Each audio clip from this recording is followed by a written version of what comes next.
Olá, estamos iniciando mais uma edição do TV Brasilagro, um programa produzido na STZ TV UHF, canal 59, Sertãozinho, estado de São Paulo. Você pode assistir a íntegra de todos os nossos programas visitando o nosso site brasilagro.com.br.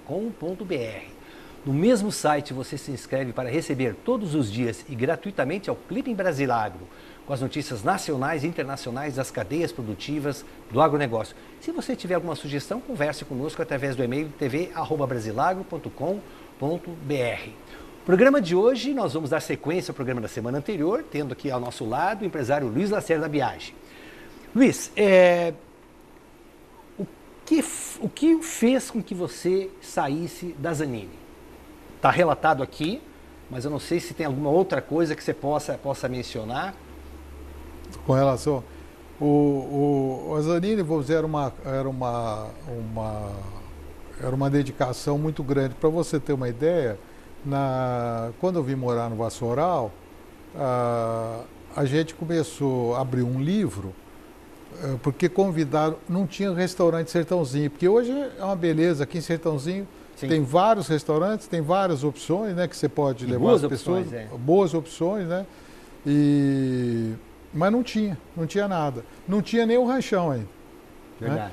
Né? Então, eu levava os clientes para almoçar em casa, que era no Vassoural. Eu fui morar temporariamente, era um provisório, vamos dizer assim, fui morar lá no Vassoural. Ficava no meio da Santa Elisa e da Zanini, né? Meu pai simbolizou isso como meio de campo, assim, né? Para ajudar os dois gestores das duas empresas, né?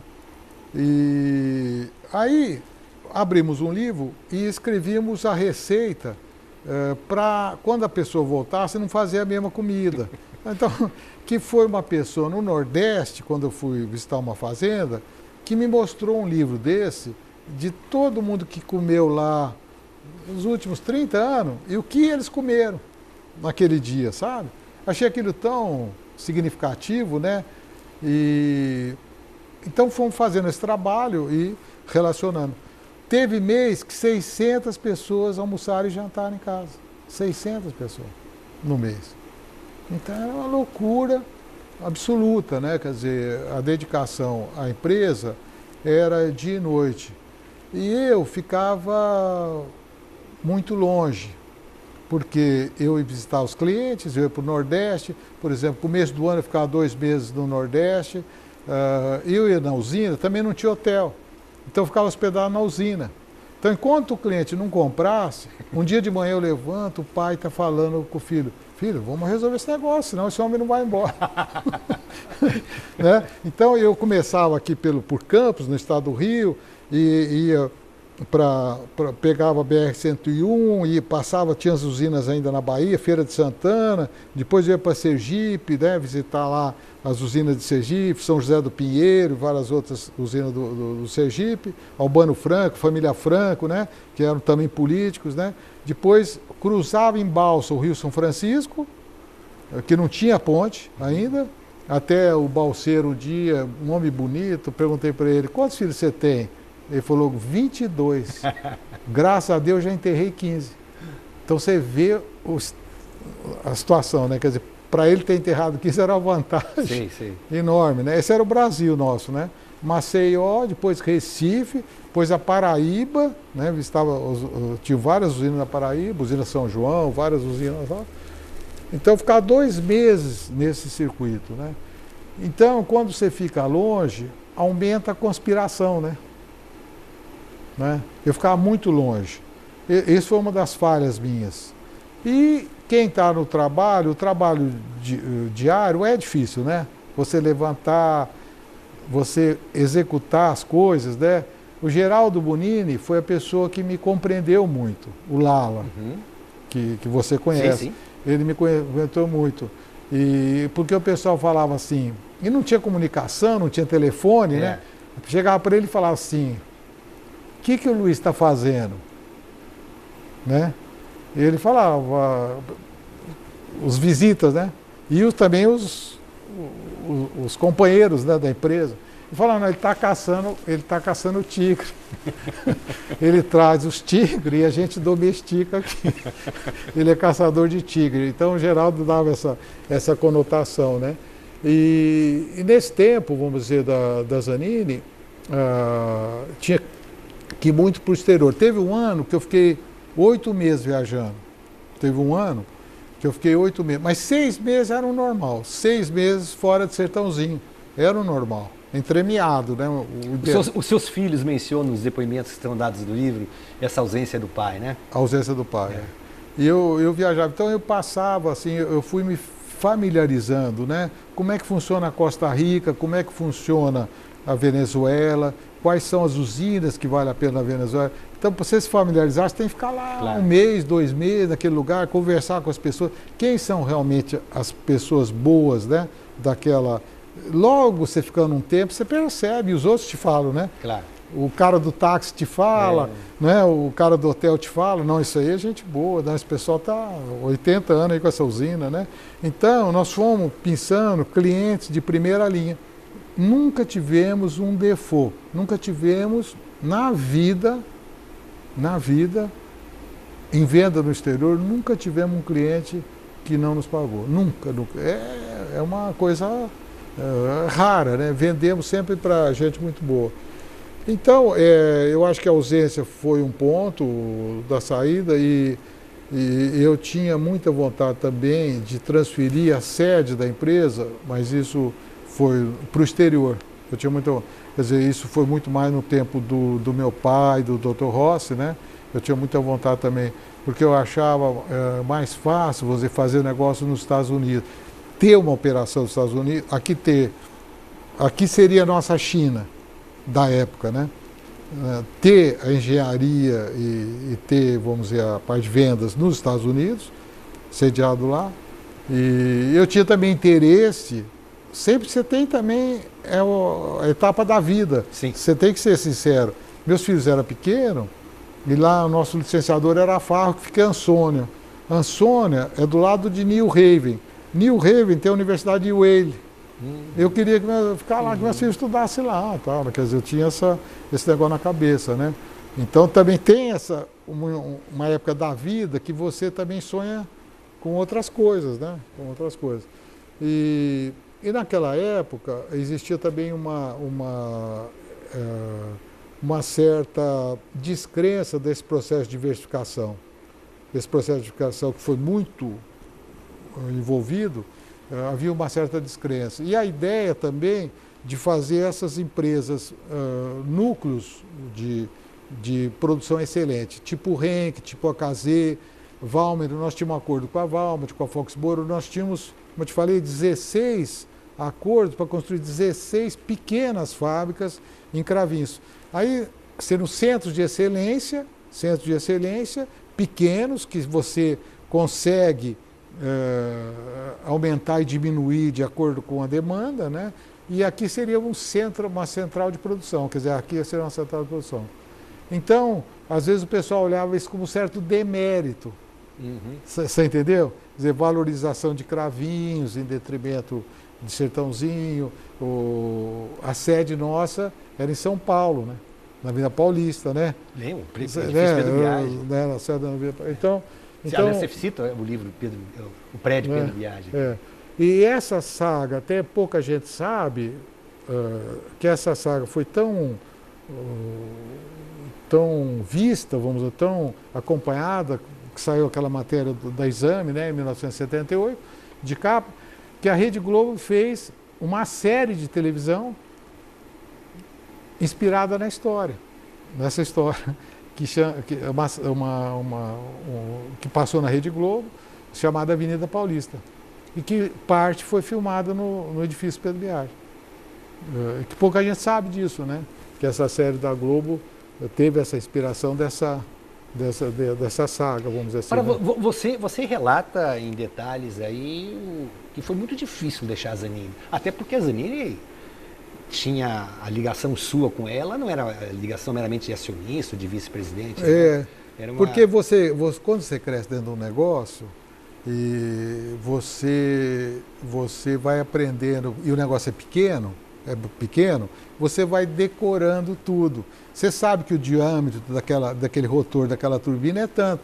O pessoal ficava admirado que eu sabia os números, porque como não tinha nada, você sabia aquele pouquinho, mas vai aumentando, você vai sabendo outras coisas, né? Então, esse acompanhamento te gera desenvoltura. Essa desenvoltura passa confiança para o cliente, né?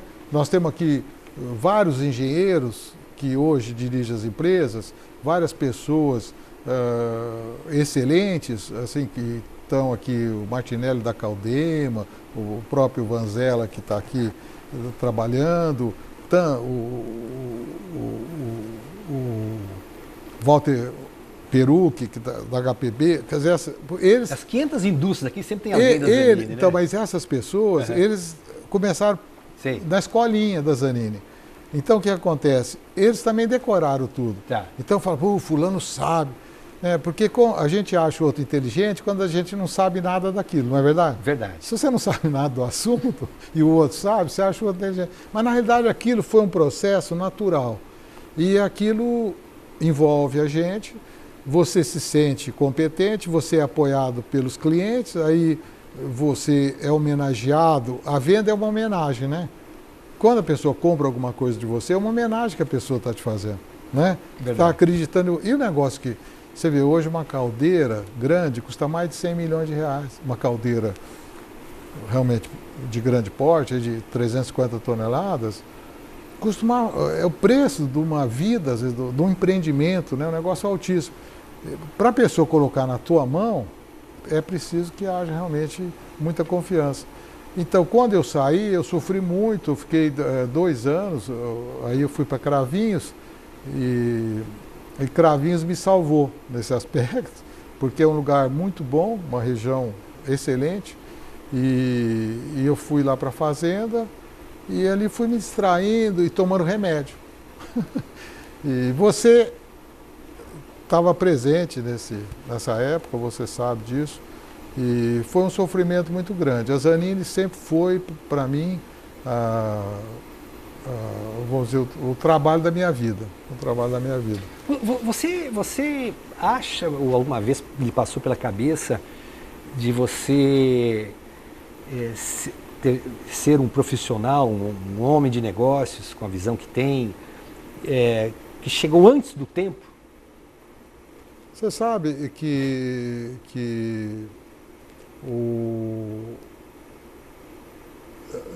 é difícil te dar essa resposta, mas nessa trajetória apareceram pessoas, sabe, que compreenderam. Apareceram pessoas. Só que essas pessoas que apareceram eram os companheiros da jornada. Tá. Eram os companheiros da empresa, né? Essas pessoas, quer dizer, e não os acionistas. Eu lembro, eu tive uma quer dizer, o que estimulou foi isso. Tá. Os companheiros de viagem, eles compreenderam, entendeu? Mas os acionistas não. Eu tive uma situação com você interessantíssima em 1986, 87. Assumiu o prefeito João Gilberto Sampaio em Ribeirão Preto e um assessor de imprensa dele, o José Fernando Cavenato, me pediu para eu aproximar o prefeito de você. E foi muito rápido, marcamos um domingo de manhã, sentamos juntos e pela primeira vez eu ouvi falar em parceria público-privada. E você falava para o prefeito, muita coisa da cidade nossa pode ser melhorada, não precisa ser esse recurso do município. Exatamente. E você de pronto, você falou assim, eu lhe convido, vamos, essa próxima semana, segunda, terça, era domingo, segunda e terça-feira, vamos para os Estados Unidos, você é meu convidado, você não vai ter despesa, vamos para Atlanta, eu vou lhe mostrar o que a Coca-Cola faz lá. E aí você olhou para o Zé Fernando e falou, Zé Fernando, você está convidado, você olhou para mim, você está convidado também, então vamos embora. E eu sei que segunda-feira foi todo mundo para São Paulo, tirar passaporte, tirar visto. E aí o prefeito, ele ficou com medo de ter alguma coisa atrás disso. E aí ele me chamou no gabinete dele e falou assim, o que o Luiz quer de mim? Eu falei, eu trabalho com eles, a família, há bastante tempo, não quer nada, eles são assim. Não pode ser assim. Quer dizer, parceria público-privada hoje se busca, se tenta defender, mas é uma coisa completamente fora de qualquer propósito. Essa é uma historinha. Uma outra historinha, essa até em 2007, estava em Brasília e fui conversar com o deputado Fernando Gabeira, e o Gabeira, a hora que ele me viu, ele puxou, quis saber de você, e lembrava. Você presidiu aí o SARP, o Salão de Artes de Ribeirão Preto, em determinado ano aí. O secretário da Cultura de Ribeirão Preto era o senhor Antônio Palocci, o pai do ex-ministro. E você apresentou para ele assim, ó, vamos fazer o seguinte, vamos trazer o Gabeira. O Gabeira tinha voltado do exílio dele, ele estava desfilando de sunguinha em Copacabana, mas um talento que com 25 anos tinha sido editor do Jornal do Brasil, o principal jornal do país à época. E o Gabeira, foi feito o convite, ele veio, e aí o Gabeira falou assim, pô, o Luiz é um extraordinário, aquele Luiz Biagi, né? Porque o cara me levar para Ribeirão Preto, um núcleo do agronegócio, tudo conservadores lá, e me deixar falar o que eu falei, e ele ficou o dia inteiro, almoçamos juntos lá na sua casa, da fazenda de Cravinhos, né? Então, e por isso que eu lhe pergunto, será que você não é daquelas pessoas que com o dom de Deus, às vezes, se antecederam, chegaram um pouquinho antes do tempo, que era o tempo certo para dar o salto certo à frente? Não que você não tivesse dado o salto à frente, muito ao contrário. Mas você sabe, não sei se você leu o livro do Ricardo Couto. O Ricardo Couto é uma pessoa extraordinária, né? E você leu o livro dele? Eu li. Esse que ele saiu de tudo, né? Sim, eu li. Né? Mas o Ricardo esteve aqui em Ribeirão para fazer uma matéria, me telefonaram, e o Ricardo veio em Ribeirão para fazer uma matéria para o Jornal do Brasil para mostrar uma certa escravidão no setor de cana, o corte, a vida difícil, e eu fui recebê-lo. E aí comecei a conversar com ele, nós ficamos no terreirão lá da fazenda, Cravinhos, conversando, e eu fui falando, Ricardo, o mundo tem as várias formas. Você me permite a gente dar uma volta para você ver o lado bom? Você veio aqui para fazer essa matéria. Eu não te sonego, que ele queria que eu levasse ele no canavial, que eu monitorasse para ele fazer uma matéria contra as usinas. Pensa a minha situação, né? Aí eu falei, mas você me permite te mostrar o lado bom da nossa região? Ele falou, permito. Inteligente ele. Aí nós rodamos 2 dias, para lá, para cá. Aí sai a matéria no Jornal do Brasil. Tá no quadro lá na fazenda, a Califórnia brasileira. Quer dizer, ele é que alcunhou Ribeirão da Califórnia. Então, eu posso acrescentar o que você está contando? Pode. Além do batismo, a primeira matéria que eu fiz para a Folha de São Paulo em Ribeirão Preto, primeiro dia útil de 80, era uma matéria sobre a região. Porque o Boris Casoy, meu editor na Folha, ele me pediu para fazer essa matéria, mas que teria que ter um tom assim, depreciativo do setor, que é mais ou menos isso que você colocou do Couto aí. Tinha que ser uma matéria depreciativa, porque Boris, entendia que o Proálcool não ia ter futuro sucesso nenhum. Bom, eu fui conversar, eu não entendi absolutamente nada de cana, eu fui conversar com o doutor Antônio Duarte Nogueira, prefeito então de Ribeirão Preto, e perguntei para ele, doutor, esse negócio de Proálcool aí é uma coisa realmente ruim, danosa para o Brasil ou não? Ele falou, olha, na minha opinião, se você pegar a usina do Norte Fluminense, do Nordeste, eu acho que aquilo não tem como prosperar.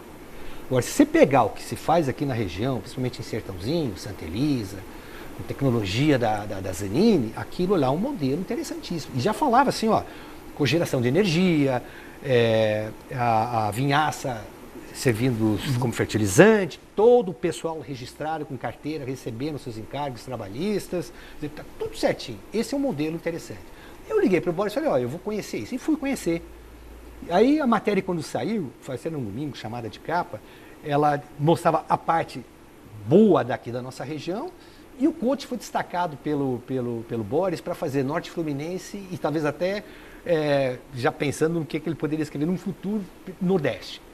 Só que a matéria veio com crédito inteiramente para mim, Ronaldo Knack, e o Couto ficou só um RK. Então o pessoal achava que RK era o Ronaldo Knack. Aí tomei um monte de processos naquela época, né? Mas o interessante é que o Couto chegou a ser, ele acompanhou como assessor de imprensa todas as candidaturas do Lula a presidente, foi chefe de imprensa, secretário de imprensa do Lula, e foi ele e o Frei Beto foram os dois primeiros a deixarem o governo quando começou a sinalizar mensalão, e o Couto falou, olha, eu não quero saber disso. Mas por que eu estou fazendo esse preâmbulo aí? Eu sempre tive um bom contato com o Couto. O Couto mora em Cotia, tem um sítiozinho lá, e a gente frequenta um lugar comum, um boteco lá. Quando eu estou em São Paulo, eu vou lá, a gente senta e conversa um pouquinho. Quem fez a cabeça do Lula, do setor, do lado positivo do setor sucroenergético, não foi Roberto Rodrigues, foi o Ricardo Couto. Ricardo Couto, então, pegou os 2 dias que você dedicou a ele, não é? E ele foi quem convenceu o Lula. Isso o Couto me disse, e eu ponho total fé nesse depoimento dele. Você vê o quanto é importante você ter dado atenção para ele ter mostrado um lado real da situação dos canaviais, dos canavieiros, né? Exatamente. E foi uma coisa, dentro dessa linha tem uma coisa fascinante, você sabe, que eu tenho uma fundação que dá bolsa de estudo para pessoas superdotadas e que não têm condições de estudar na universidade.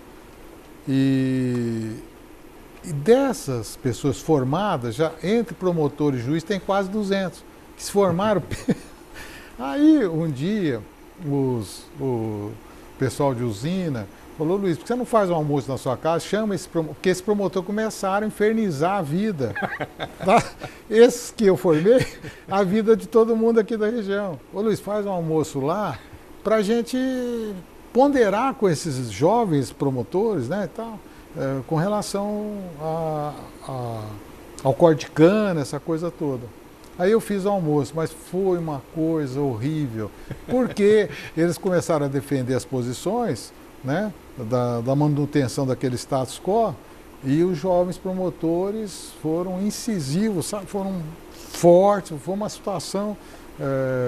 Então essa mudança, né, até você vê, para melhorar a vida das pessoas é preciso vir a tecnologia. Verdade. É preciso mecanizar tudo, né? Para que realmente... Porque cortar a cana é uma coisa complexa, né? É uma atividade sofrida, é uma atividade difícil, né? Então, mas aí vem a tecnologia e salva o setor, né? Isso que é importante. Luiz, antes de a gente falar de Biosev, que é o nosso tema seguinte, e a gente fecha o ciclo Zanin, embora o ciclo Zanin pudesse ser 200 programas aí para falar apenas superficialmente de tudo que foi a importância da Zanin, o que ela representou para o país, o seu dissabor também com a fusão com a Dedini, você menciona no livro, mas isso vamos deixar para o telespectador poder buscar essas informações lendo o livro. Houve um sábado, 1986, 7 por aí, houve um sábado que o seu irmão Maurílio me ligou, me pedindo que eu estivesse às 14 horas na Zanini, embora ele ficasse naquela época só na Santa Elisa, porque ia ter um visitante lá e eu era para arrumar um fotógrafo para a gente acompanhar essa visita. Tá bom. Aí eu chego lá, daqui um pouco sobe o elevador, e aí o Maurílio já se posicionou conosco, né, as salas, quem saía do elevador, a sala à esquerda, a primeira sala à esquerda, a sala Pelé. A sala Pelé, que você criou lá. Exato. Então nós ficamos em frente à sala Pelé e chega o Pelé. Cadê o Luiz? Aí o Maurílio falou, você desculpa, você não avisou, senão o Luiz teria vindo, mas o Luiz está viajando. O Luiz está na Itália. Eu falei, mas que pena. Mas deixa eu ver. Aí abriram a sala, ele olhou, tudo, ficou feliz da vida, estava tudo certinho. Ele falou, em que lugar da Itália que está o Luiz? Eu acho que você estava em Roma. E aí o Pelé falou assim, eu posso ligar para deixar um recado? Eu vou deixar um recado lá para o Luiz que eu estive na Zanini, estive na minha sala. E está tudo certo, estou feliz da vida que está tudo certo, tudo bem cuidado. E aí o Pelé, a secretária fez a ligação, e o Pelé, um inglês fluente, né, porque ele morou nos Estados Unidos, ele falou, deixou um recado ao Mr. Luiz Biagi, dizendo que se sentia muito satisfeito de ter estado na sua sala, na sua indústria, que era a empresa dele, que ele se sentia em casa, né? Infelizmente não lhe encontrou, que você estava viajando, e um abraço. E aí ele, quem estava recebendo, aí anotando o recado, quando ele falou, Pelé. Aí o cara parou assim, o Pelé falou assim, sempre assim. Voltou, esperou um pouquinho, o cara perguntou, é um jogador de futebol? Aí ele falou, é ele mesmo. O cara deu um berro do outro lado, que a gente ouvia, nós ouvimos. Uau, cara, que honra, mas que felicidade. E aí o Pelé falou, não, tudo bem, lá, bacana. Aí falou assim, me dá um endereço do seu hotel que eu vou lhe mandar uma camisa autografada. O cara deu o endereço. Aí que vem o interessante, não só a lembrança de ter deixado o recado para o amigo Luiz Biagi, né? E aí ele desliga o telefone e fala para o secretário dele, né? Pegou assim, manda uma camisa autografada, o endereço esse aqui e tal. Aí alguém que estava junto na reunião lá falou assim, vai mandar mesmo? Ele falou, não, eu vou mandar. O cara é meu fã, mas falou, eu tenho o mundo inteiro. O problema é o seguinte, se eu não mandar a camisa, o Luiz sempre volta nesse hotel. O Luiz vai pagar o pato por mim. É verdade. E ele fez, eu achei aquilo de uma impressionante. Uma simplicidade. Só que eu convivi com o Pelé numa época difícil da vida dele, muito, porque ele avalizou uns títulos para uma empresa chamada Fiolax, de Santos, que o dono era o Zito. Tá. E a empresa não pagou. A empresa não pagou. Ele teve que honrar, era um negócio altíssimo, ele teve que honrar esse pagamento e ele ficou em dificuldade, imagina você, naquela época, né? E por isso que ele voltou a jogar futebol, por isso que ele voltou a ir para o Cosmo, por isso que ele voltou, porque ele ficou em dificuldade financeira. Parece piada falar um negócio desse, né? E acho que pouca gente sabe disso. E o que me impressionou mais foi um dia que eu fui almoçar com ele lá em Nova York, porque ele foi morar lá, e eu fui almoçar com ele e entramos num restaurante, né?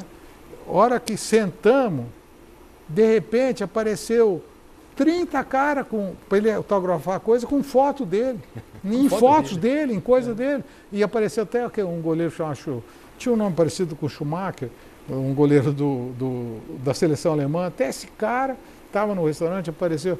Então assim, depois nós pegamos um táxi e fomos para a Warner, que a Warner ia passar um filme da vida dele, e o taxista não cobrou.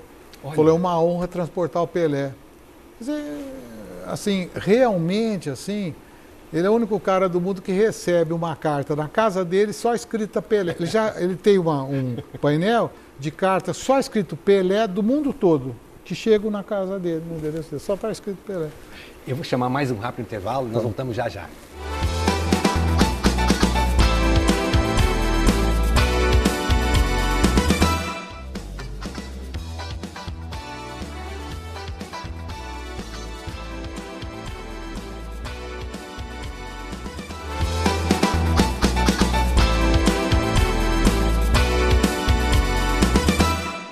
De volta com o TV Brasileiro, recebendo aqui nos nossos estudos em Sertãozinho, interior do estado de São Paulo, o empresário Luiz Lacerda Biagi. Luiz, você menciona no livro também o movimento, os ambientes que antecederam aí a compra do controle da Vale do Rosário. Né? Do controle da Vale do Rosário, uma verdadeira guerra, operação de guerra. Domingo você acionou banqueiros e aquela coisa toda. Não vamos descer ao detalhe, que o detalhe fica para o telespectador buscar no seu livro aqui. O que aconteceu que a família Biagi perdeu o controle da usina Santa Elisa? Foi um processo. Existia, vamos dizer, um trabalho no sentido da... Eu sempre acreditei muito numa fusão da Santa Elisa com a Vale do Rosário, mas a Vale do Rosário tinha 109 acionistas, né? E um dos acionistas, naquele tempo que o negócio de usina subiu muito de valor, um dos acionistas que tinha uma porcentagem muito pequena, ele visitou o senhor Eduardo Junqueira, que era o presidente da Vale do Rosário, dizendo que ele gostaria de vender a parte dele para a Vale do Rosário. E como o senhor Eduardo, na época, não se dispôs a comprar, ele reuniu outros acionistas e juntou 8% e levou para a Cosan. E a Cosan se interessou nesses 8%, e foi trabalhando os outros acionistas, né? A Cosan é uma empresa muito habilidosa, o Rubens Silveira Mello é uma pessoa muito habilidosa, e ele conseguiu, com a adesão do João Figueiredo Ferraz, da Jardeste, com a parte pequena que o João tinha, ele conseguiu formar os 51%. Então, essa situação foi uma situação difícil, porque eu que, não, por exemplo, não tinha aderido e os outros que não tinham aderido, iriam ser sócios minoritários da Cosan numa empresa independente. Quer dizer, nós não seríamos sócios da Cosan, nós seríamos sócio minoritário da Vale do Rosário, que era a propriedade, que seria a propriedade da Cosan. Isso gerou em nós, então, o desejo de fazer um movimento para exercer a compra, porque o Estatuto da Vale do Rosário permitia que os acionistas existentes exercessem a compra no caso de uma proposta de compra. E foi o que ocorreu. Nós conseguimos um financiamento de 1 bilhão e 100 milhões, 1 bilhão e 100 milhões do Bradesco.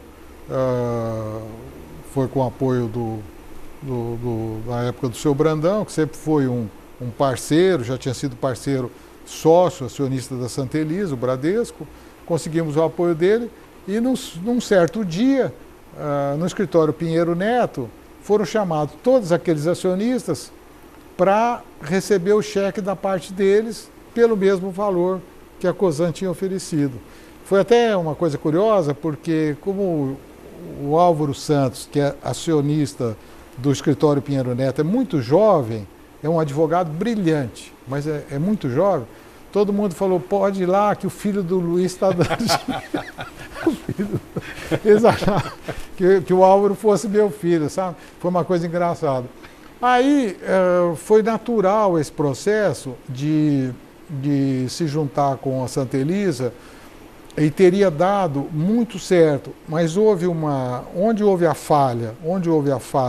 A falha foi que a Santa Elisa, Santa Elisa Vale, resolveu fazer muitos projetos e executar muitos projetos de greenfields, de novas usinas. Então foi uma quantidade tão grande e com um financiamento que não era adequado, que eu sempre defendi que a gente devia ter um financiamento do BNDES, mas o financiamento não foi feito com o BNDES, né? Então, essa inadequação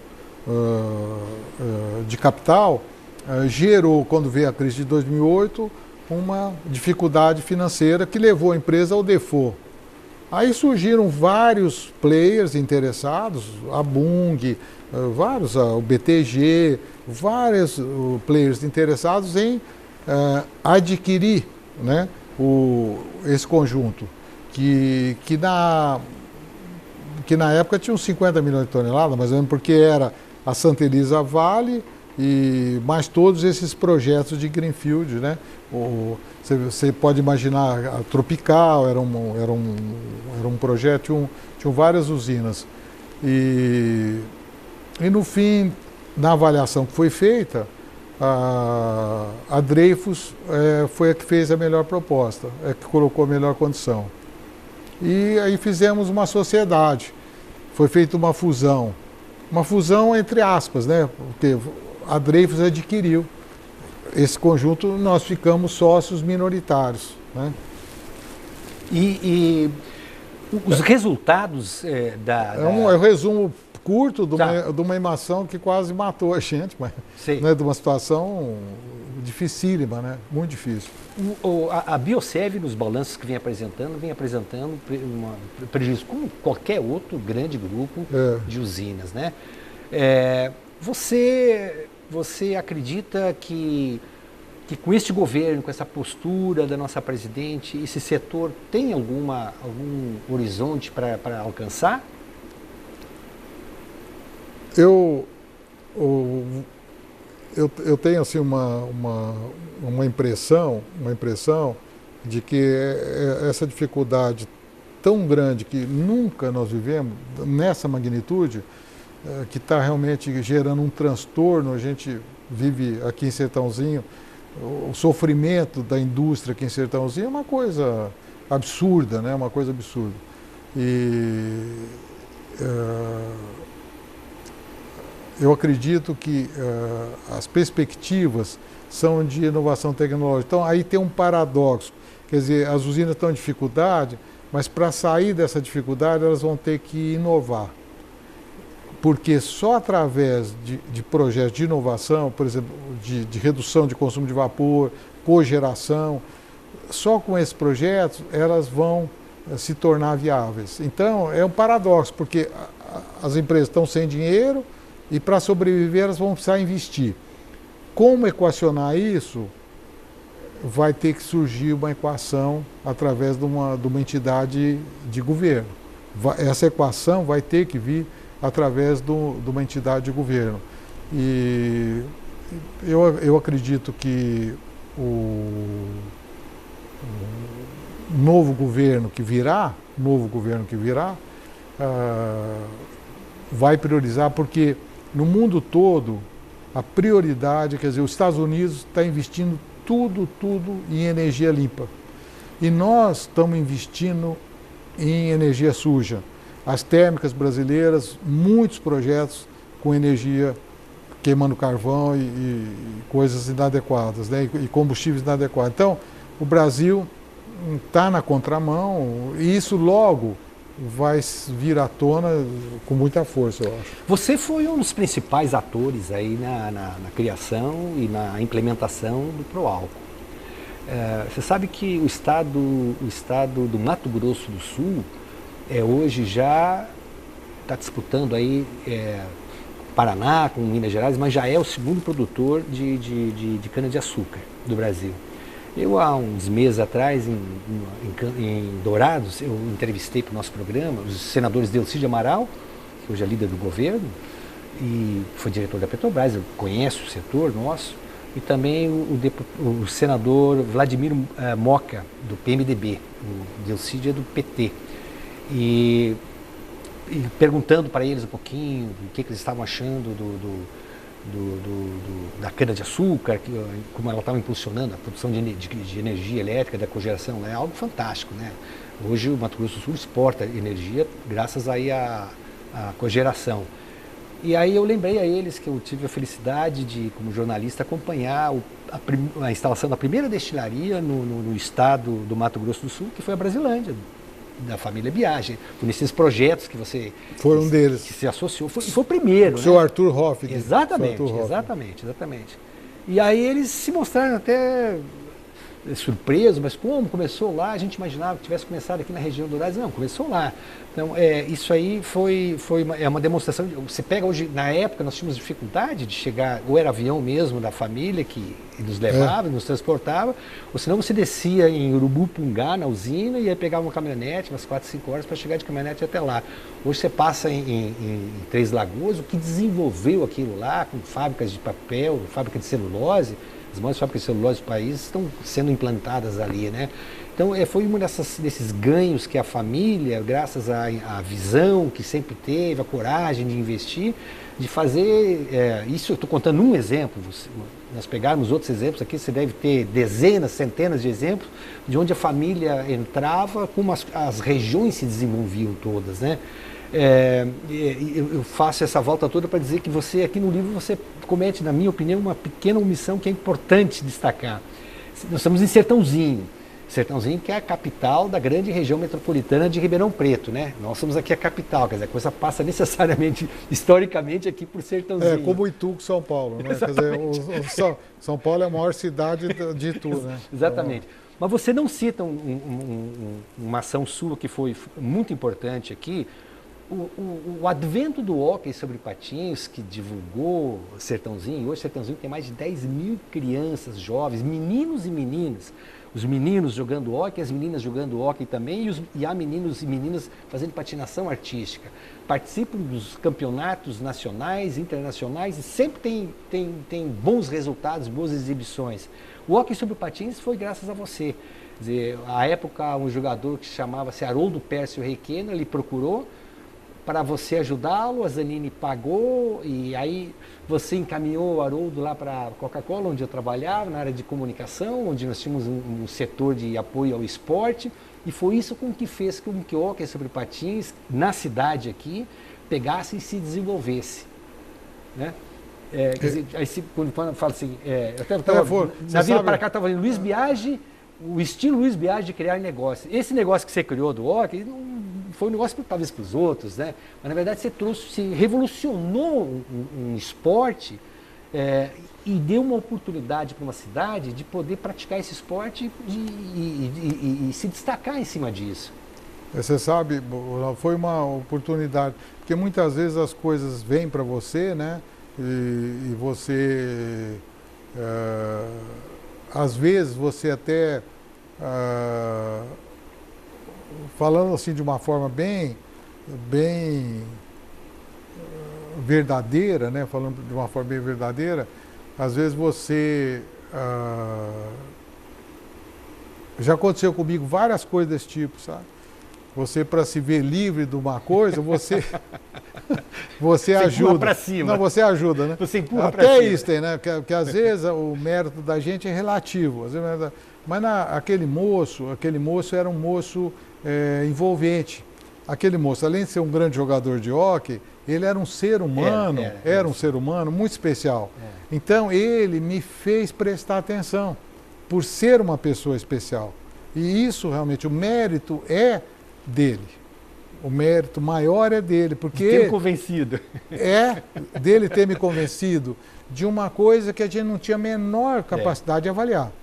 Agora, ele era o grande entusiasta, o Requena. Então, realmente, ele deve receber os louros, né, desse processo. E foi interessante que o livro saiu e me surpreendeu que está vendendo muito, sabe, Ronaldo? Isso me surpreendeu. Eu não esperava. Essa editora é muito atuante também, né? Isso também. E também tem muita gente buscando ideias novas no mundo. Isso também é um fato novo, né? Então a pessoa quer dar uma folheada para ver, né? Mas eu recebi mais de 100 inputs de coisa que eu não pus aí. Eu recebi, de pessoas parodistas. Ô Luiz, por que você não pôs isso? Claro, eu falei, não, eu estou coletando na editora, estou pondo lá, para quando fazer a segunda edição, incluir alguma coisa interessante. Claro, lógico. Claro. Sem dúvida. Até porque todo esse tempo que você dedicou, não só apenas às viagens, não apenas só aos negócios, mas evidentemente que você não pode reproduzir em 400, 500 páginas, né? Realmente seria... Tem um testemunho da Colômbia que foi interessante, porque quando veio o ministro da Colômbia aqui, nós ficamos conversando 2 dias, porque o cara perdeu os compromissos dele. Ele perdeu. Aí eu fiquei dando umas ideias para ele, dele substituir o plantio de coca por cana, porque nós fizemos as contas, era mais rentável para o cara produzir cana do que coca. Isso aí, por exemplo, foi uma coisa que ele me escreveu várias vezes, está revolucionando a Colômbia. Por quê? Porque o plantador de coca ganha muito pouco, ganha mais com a cana. Então, economicamente, é mais vantagem. Isso é ruim assim, para o nosso setor, porque a turma lá está metendo os peitos, aumentando a produção de açúcar, né? Claro. Mas, então, são certas, às vezes, ideias que dão certo, né? Você nessa solidão dessas viagens todas aí, você fica realmente, para quem não conhece, fica aquela impressão, né? Não é caçando tigre, né? Ele deve estar caçando outras coisas aí, né? Deve estar aproveitando o do bem bom aí. Mas você, nesses momentos de solidão, eu tentei achar alguma coisa aí, mas não tem. Era momento de criar também, de buscar novas ideias, de evoluir em algumas considerações de coisas novas que você estava conhecendo, ou era mais o praticar o dia a dia mesmo? Porque você sempre foi tido como intelectual também. São muitas emoções, sabe? O último voo da Varig, que a Varig fez, o último voo do exterior para cá, e a Varig acabava, eu estava no voo. Olha. O último voo. Era a véspera do Natal. As aeromoças compraram o panetone com o dinheiro delas para servir a bordo. E Todos que estavam no voo choraram. Todas as pessoas que estavam no voo choraram junto com elas. Então, eu estou contando isso porque você vive esses momentos, eles transformam a tua vida completamente. Você chega a outra pessoa, você é outra pessoa. Porque você vê a bondade, você vê a magnitude, você vê o amor verdadeiro, né? Então, nessas viagens, quando eu fui, por exemplo, daquela época, tentar vender equipamentos para o Iraque, a Volkswagen vendia os Passat, né? E a gente ia para lá, e eu fui junto com um representante que o Sauer da Volkswagen me apresentou, né? Um senhor árabe, né? Então, esse senhor árabe era uma pessoa extraordinária, ele tinha um conhecimento, ele tinha uma amizade com todas essas pessoas desse mundo, porque esse mundo para nós é totalmente desconhecido, né? A gente não conhece as referências, as posturas, não sabe nem como cumprimenta, nem se dá a mão, se pode abraçar, se não pode. Então a ignorância da gente é muito grande. Então você sair um pouquinho dessa ignorância vai te transformando, né? Para o Iraque, a Zanini chegou a vender uma fábrica de cimento, um equipamento, não é? Vendemos. Eu sei que... Onde nós fomos, nós vendemos. Foi uma coisa muito especial, sabe? Porque todos os lugares que nós fomos no mundo, nós vendemos. E nós nunca sofremos uma contingência de performance. Quer dizer, a Zanini, em 65 anos de vida, ela não tem nenhuma carta de performance. O equipamento não performou, não deu a performance. Quer dizer, não tem nenhuma demanda por performance. Isso talvez seja a maior glória, vamos dizer, da Zanini em 65 anos de vida, de não ter nenhuma ação por performance contra a Zanini. Quando você volta para Sertãozinho e você passa para o Sertãozinho, qual é a sensação que você sente? Eu tenho uma emoção muito grande, assim, eu tenho muita vontade de visitar todo mundo, assim, de visitar as pessoas, sabe? Eu já fui na Moreno, já vou na Caldembra, já vou na HPB, na Fábrica Nova, eu procuro ir visitar as pessoas com as quais eu trabalhei. Eu procuro manter essa relação com essas pessoas. Eu sinto uma emoção muito grande.